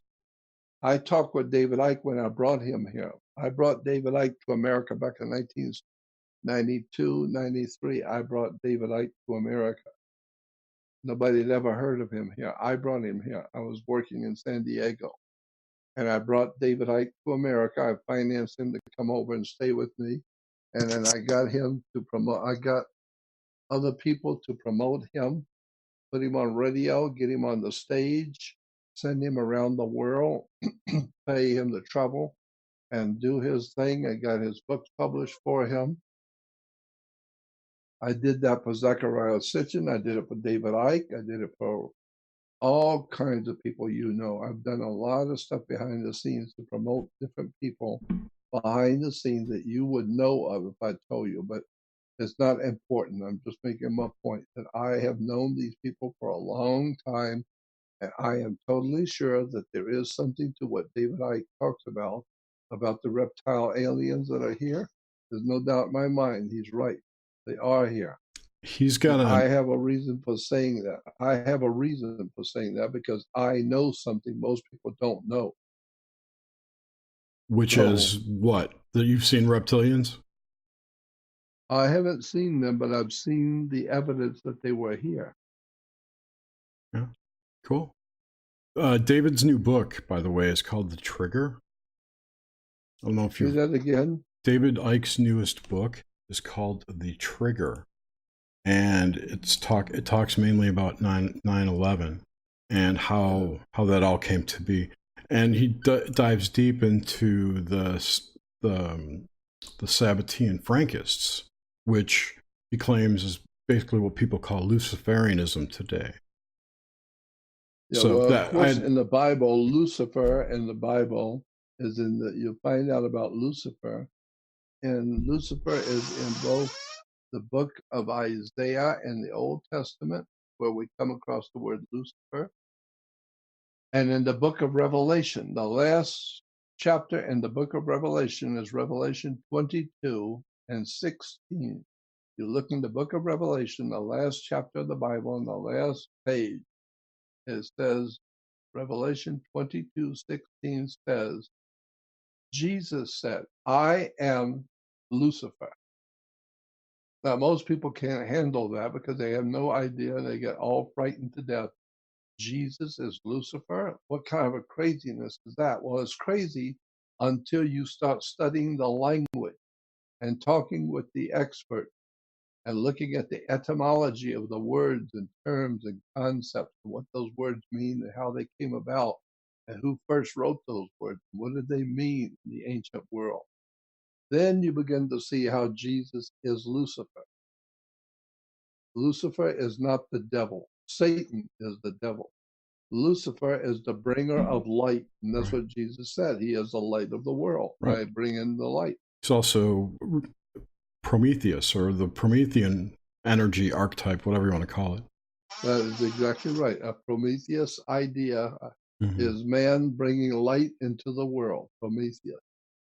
There's a whole world of knowledge that people just have never been told, and I'm tired of trying to explain it because it's so big, it's so deep, and I know it because I have spent 60 years reading it and studying it and talking to all the experts. I've sat with the rabbis for hours on end in Los Angeles at the Wiesenthal Center for Holocaust Studies. I've sat and talked with rabbis and rabbinical authorities and sat and talked with Masonic authorities, military. I have sat and talked with so many people, and that's the only thing I bring to the table.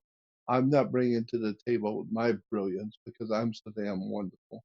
I'm only telling you what I have learned from other people who are experts, and I have by chance happened to be in their company and learning things from them. And so I would say at the end of our program that if you want to understand some of the things I'm talking about, it's all on my website. Go to my website, which is Jordan Maxwell Show. Don't forget the word show, SHOW, because there are other websites out there on the web that do not belong to me, but are using my name. They use my name, but they don't belong to me. My website is jordanmaxwellshow.com. When you go on my website, Jordan Maxwell Show, you will see another website that's being advertised. It's called Jordan Maxwell Research Society. And so if you want to go on that, you have to click on Jordan Maxwell Research, and it will take you to where you have to join my research society. And on that research website, I have all of the audio, video, documents, pictures, white papers, research papers, all the stuff I highly recommend that you know, the people I recommend you know, the websites I recommend, all the research I've been doing over the years, I'm putting it all on my Research Society website. So go on my Jordan Maxwell Show and click on Jordan Maxwell Research Society and join my Jordan Maxwell Research website, which is all the pictures and diagrams of all the stuff I've been talking about for the last 2 hours. It's all there. All you got to do is go and join it if you really want to know. Most people don't want to know, but if you really want to know, go on my research website. Our listeners definitely want to know. And Jordan, I put the links to those, in the description. They'll also be in the show notes for the podcast. So everyone will have links. I want to thank you personally. You're so wonderful and have done such great work. As I said in the beginning, this was beyond a great honor, and I honor you. And I'm hoping that you get more accolades and more fruits of your labor come to you at this stage in your life. You're a sacred elder. Well, I appreciate it, and I thank you for it. I live by myself at 80 years old, by myself. I have no help. I need a secretary. I need somebody who can take control of my life because I'm just losing control every day at 80 years old. I have to do all the thinking, all the communication with producers of radio shows, TV, all that. It's just very, very difficult for me at this point in my life to do anything. And it just takes everything out of me trying to keep up with my life and what I'm doing and why I'm doing it, the way I'm doing it. Yeah, you need a Girl Friday. Yeah, that's right. I need a consultary. I need a counselor. Somebody who is a secretary who can take care of my life and the work I do each day and keep it organized because I can't. I've just given up trying. It sounds like a good job for Suzanne. Say that again? No, it was a joke. We have a friend. I have a friend who would probably do a good job for you. It's not a joke, actually. It's not a joke, and it is a joke. Yeah, we know someone that would be perfect to help. Yeah, well, I wish I could find someone. Suzanne Potter. I'm living in the northern part of Arizona, in Flagstaff, Arizona, in the mountains, and I have my friends that I live with who've given me a place to live because I have no place to live. I would be sleeping under a bridge if it wasn't for my friends who have come and got me in brought me to northern Arizona and given me a room to live in, a life, and protected me. And I thank them for that. There's only so much they can do. Yeah. And Well, at so, least Just you think it have would have been a that. Roman bridge too that you'd slept under. yeah. Well, I do the best I can considering everything, and they do the best they can by giving me a room to live in. That's all I have is a little room that they let me live in. And my little office, which is actually the little office I'm in, is outside the house. It's a little tool shed that's made over into an office for me. Oh, that's nice. And so my friends have given me a room to live in, a house to live in, and a little tool shed that they made into an office. It's very comfortable. And it's wonderful. I appreciate the kindness of them doing all this for me. Well, you deserve it and much more. You definitely deserve to be well cared for your public service, or 60 years of public service. It's a horrible, horrible tragedy. 60 years of It's trying to educate people who don't want to hear you. Not interested yes. to hear me.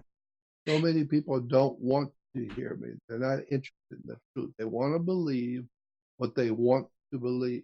They don't Yeah. want to believe what they don't want to believe. Well, that's the weird bias, and that's part of this cover up that's gone on that Oh, you yeah. have helped expose. Yeah, you're right. But I can tell you some secrets about the human family I've discovered.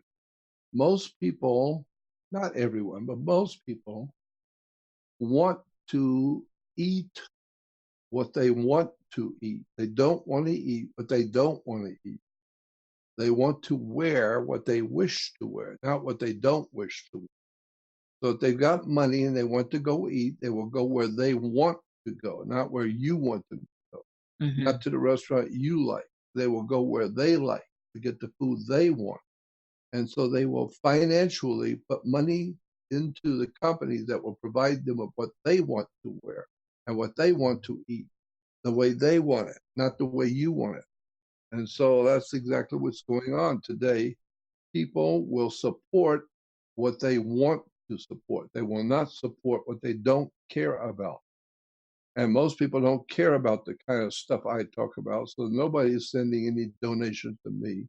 And so I live on the Social Security, a few $100s a month, Social Security, and that's the only thing that keeps me alive.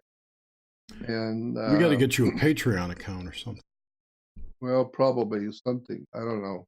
All right. It's just that I know that I don't ask for any help, and consequently, you don't get any help. Yeah, I'm not asking for money. Good, because you're not going to get any. Well, we'll see if we man. can. So I just get the crowd depend out on there. the great spirit that has led me all of my life. I depend on the spirit to protect and give me a place to live so I can do my work. And Yeah. so Well, it hopefully has. someone hears this and can help out in any way they can, even if it's just administratively helping you out or something that Yeah. I don't know. Our podcast goes There's- out to dozens of listeners. I Yeah. never know where I'm going to live next month. I never know where I'm going to live because I'm just here at the behest of a dear friend who give me a room to live in and gives me a little office to live in, and they're very good friends. And so I just live from one day to the next, never knowing where I'm going to live next month, next week. And as long as they are agreeable, I'll stay here. But I wouldn't hurt my feelings if I got something elsewhere, because where I live is in the northern part of the state of Arizona, which is very, very cold. And at 80 years old, and it really affects me. Yeah. But You should check out Georgia sometime. I appreciate being here, and they're wonderful friends, and I will be here, I guess, continually until they've had enough of me, and they'll let me know. Well, Jerry has a large house in Georgia. Whatever. I do. Anyway, on that note, we'd like to thank you again for coming on the show. It's been a great conversation. and a Oh, it's blast. quite all right. And I really appreciate you inviting me. Oh, I'm Always. thrilled that you finally got to make it on the show. We've been going back and forth for so long. It's great. to Oh, finally I do it. know. I know. Well, It's all good. we can always do it another time. We can always do it another time because I got so many different subjects we could talk about. We have another show that we do once a month, and maybe we'd have you back for that to talk about, like, you pick one topic and just go. I'll tell you what I'd like to do is Hmm. that if I ever came back, I'd like to do a subject on how your government really works. How the world you live in actually, in point of fact, works, not how you thought it worked. And show the people how the whole world really works. That's great. We'll do it next year, January, February. Probably so. I will definitely be in touch. So anyway, thank Okay. you. Everyone, Jordan's links are in the show notes. And thank you, Nish. Thank you, Jordan. And just remember my website, jordanmaxwellshow.com. Right. And join my research society, Jordan Maxwell Research Society.com, and go on my website and join, and you will see all the stuff I'm talking about. There's all the proof, pictures, diagrams, white papers, research papers, everything I recommend is called recommended materials. I got all the materials I highly recommend you get and know about. And the people I think are magnificently important people, I put them on my website too, so you'll know who they are. And you can go on their name and click on their picture, and it takes you to their lectures and their website. And I'm doing the best I can do to educate, most I can do. All right. All right, great. Be sure to tune in next week. We have Leo Zagami coming on next week. Should be Oh, yeah. pretty I good. was on with him. I was on his show. Yeah, he's an interesting dude. So anyway, thank you so much, everyone. Have a good night, and we'll see you next week.